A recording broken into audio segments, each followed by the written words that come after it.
Il capitolo 7 di San Giovanni, da cui è preso il Vangelo di oggi, i versetti dal 40b al 52, è un capitolo molto complicato.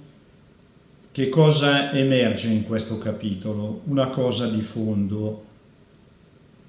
I giudei sono profondamente meravigliati, ma non è una meraviglia positiva, sono sconcertati, vanno in confusione, potremmo dire, perché non capiscono da dove Gesù attinga le parole che dice e anche la capacità di compiere le opere che fa.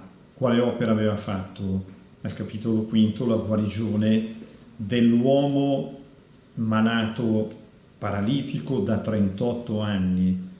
Lo aveva guarito semplicemente con la sua parola. I giudei dunque sono confusi. Come mai costui conosce le scritture senza avere studiato?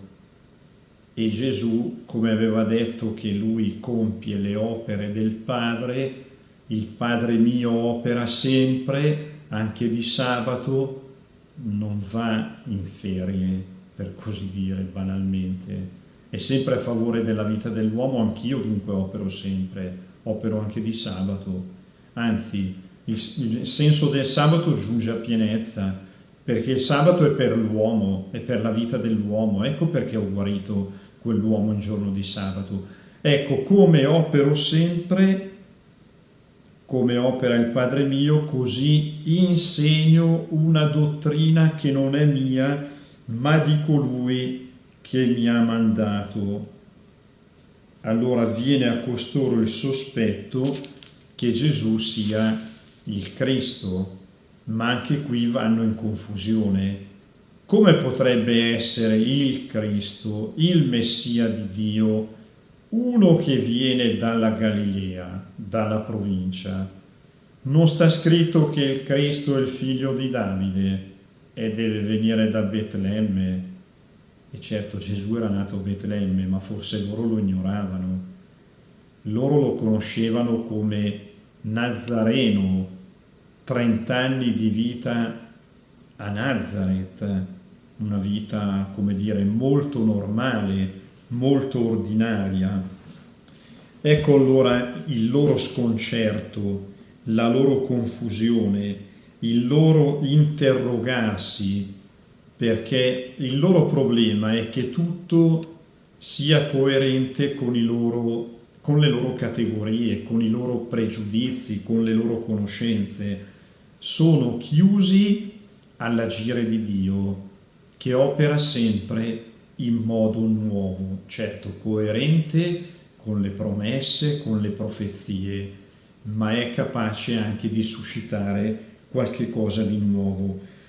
Il dissenso li porta a decidere di arrestare Gesù. Siamo solo all'inizio del suo ministero pubblico. Mandano le guardie, dice il Vangelo di oggi, ma le guardie non lo arrestano, non mettono le mani su di lui, tornano a mani vuote e l'acrimonia dell'animo appunto di costoro, dei giudei, si acuisce. Perché non lo avete condotto qui? Mai un uomo ha parlato così. E allora vi siete lasciati ingannare anche voi?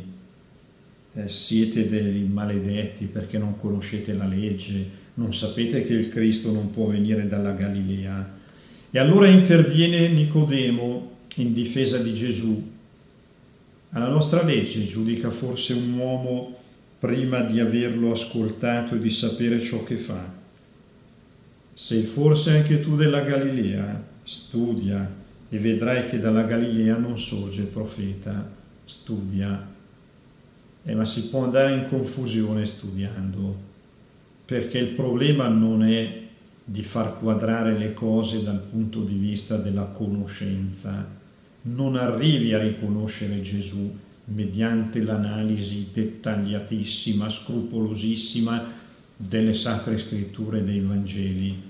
Vi arrivi, come dice Paolo, se, anche magari in forza dell'indagine, il tuo cuore si apre poiché se sei davvero in ascolto della voce del Padre, aperto alla novità di Dio, riconoscerai che Dio ha agito in modo finalmente definitivo, ma sbaragliando i modi di intendere le cose meramente umani.